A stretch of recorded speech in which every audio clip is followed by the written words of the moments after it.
j'accueille Madame Calmels, qui a préparé cette journée. Merci de me rejoindre.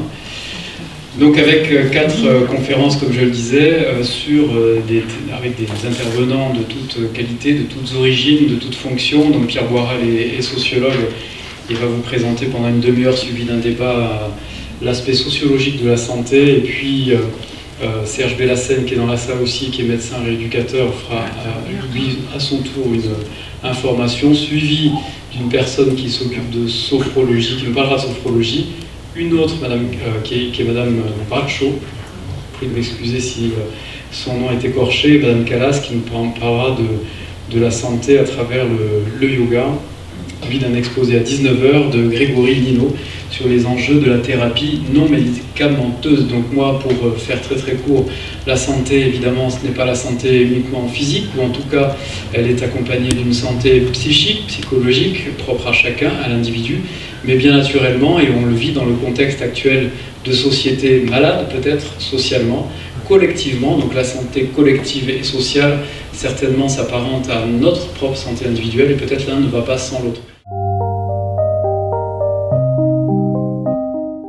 La vie de Pasteur est passionnante, il a fait énormément, il s'est, je me répète, battu comme un chien contre tout le monde, vraiment, il a été en lutte.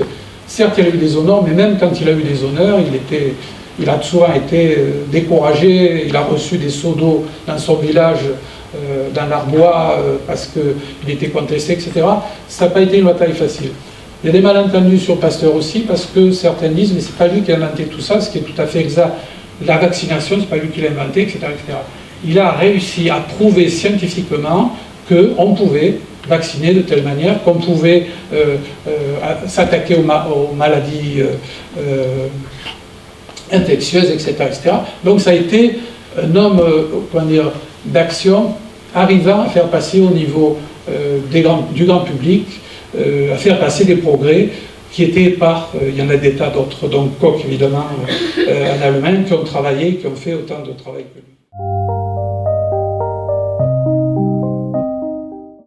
Alors d'abord je vais me présenter parce qu'il y a des gens qui me connaissent et d'autres pas. Donc moi je suis médecin de rééducation, je m'appelle Serge Bellassène, on va dire que j'ai travaillé beaucoup à l'hôpital, une quinzaine d'années en étant interne, chef de clinique, praticien hospitalier, et moi je suis spécialisé dans le comment on tient debout. Qui est une spécialité dans la spécialité et qui regroupe un ensemble finalement de spécialistes, puisque quand vous allez voir les ORL, ils vous parlent de vertige, de stabilité, quand vous allez voir les podologues, ils vous parlent de stabilité, quand vous allez voir les rhumatologues. Donc en fait c'est une discipline extrêmement multidisciplinaire. Ça c'est une des contre-vérités, puisque c'est pas le fait d'apprendre Mozart, mais c'est surtout le fait d'apprendre un instrument qui fait travailler tellement de choses, et bien qu'effectivement vos enfants, nos enfants, doivent apprendre le plus tôt possible à essayer de travailler, outre les mathématiques, surtout tout ce qui est développement du corps et de l'esprit. Donc la musique, on l'a partout. La musique sacrée, c'est même à la préhistoire, on a même trouvé des instruments de musique il y a très longtemps. On l'a dans toutes les époques, on l'a dans toutes les religions, et encore une fois, on sait qu'avec la musique, on arrive à dynamiser des groupes, on arrive à calmer des gens. Oui, il faut tous en même temps.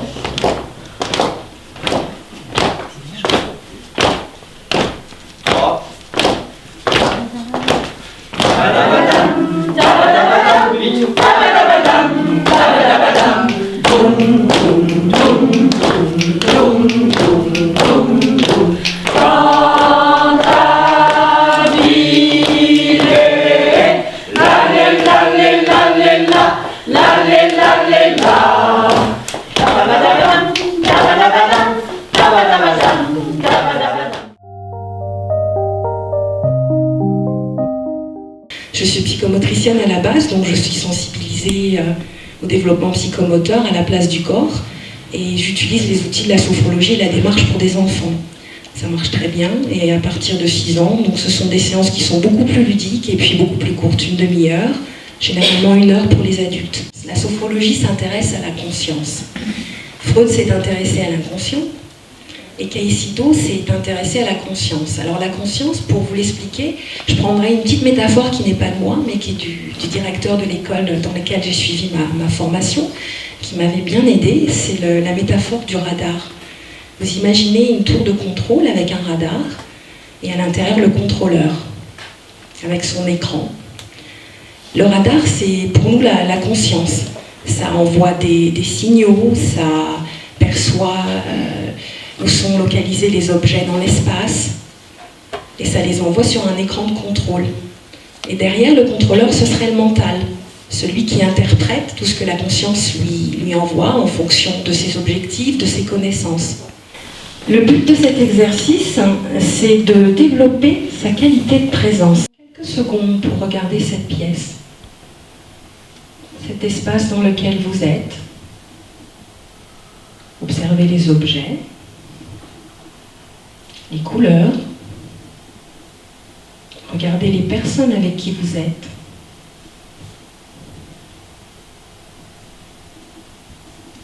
Puis quand vous le souhaitez, vous allez pouvoir baisser les paupières, fermer les yeux si vous le souhaitez, toujours relié à votre environnement. Vous pouvez écouter les bruits, le bruit de ma voix, les bruits de la pièce.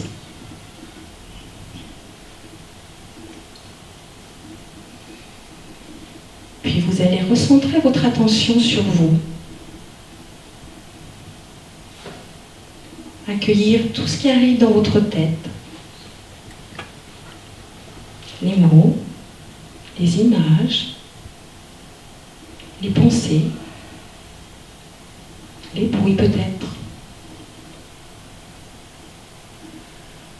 Et tout aussi tranquillement, vous allez les laisser passer. Si cela peut vous aider, vous pouvez imaginer des nuages. Vous allez poser sur chaque nuage un mot, une pensée, une image que vous laissez tranquillement passer, poussé par le vent.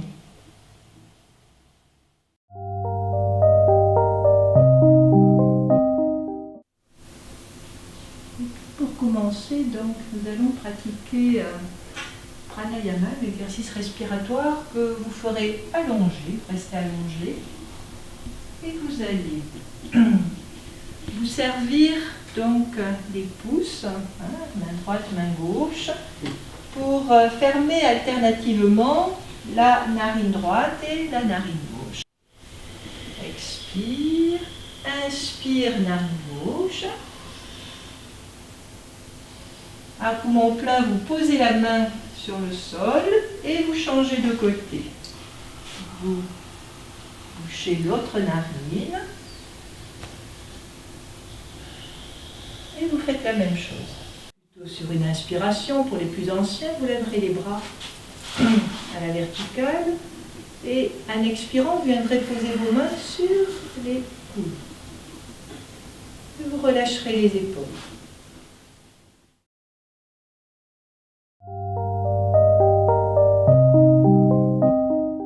Il y a quelques années, une trentaine d'années également, sur la santé, il y avait des machines, des objets, des systèmes. La balance était un élément essentiel et on surveillait votre poids. Et puis bon, vous y alliez pas, hein, quand même, c'était pas obligatoire. Aujourd'hui, les jeunes générations ont ça, une balance, impédance-métrie sur lequel on va mesurer, en vous posant sur cette balance, votre rapport entre le muscle, l'os, l'eau et il m'en manque un, mais non, il n'y a pas de graisse jamais. La graisse, effectivement. Et on vous dit, attention, on va vous proposer une application santé sur votre tablette, sur votre smartphone, sur votre téléphone, et on va quasiment faire des bip bip régulièrement pour vous dire, attention, vous n'avez pas assez consommé de calories, et là, il faut plutôt aller dans telle ou telle direction. Et effectivement, ce sont des logiciels, ce n'est pas une personne, c'est juste un logiciel Et donc une marque française que je ne vais pas citer, mais vient d'avoir en 2015 le trophée de la santé mobile. Donc ça veut dire que c'est sérieux. Hein. Combien d'études? 0. Et aujourd'hui, on voit arriver, encore une fois, des nouvelles technologies pour la phobie des araignées notamment. Vous allez porter un casque et vous allez vous désensibiliser progressivement en regardant des araignées de plus en plus grosses, de plus en plus moches, et sur lequel vous aurez moins la phobie des araignées si vous en avez chez vous.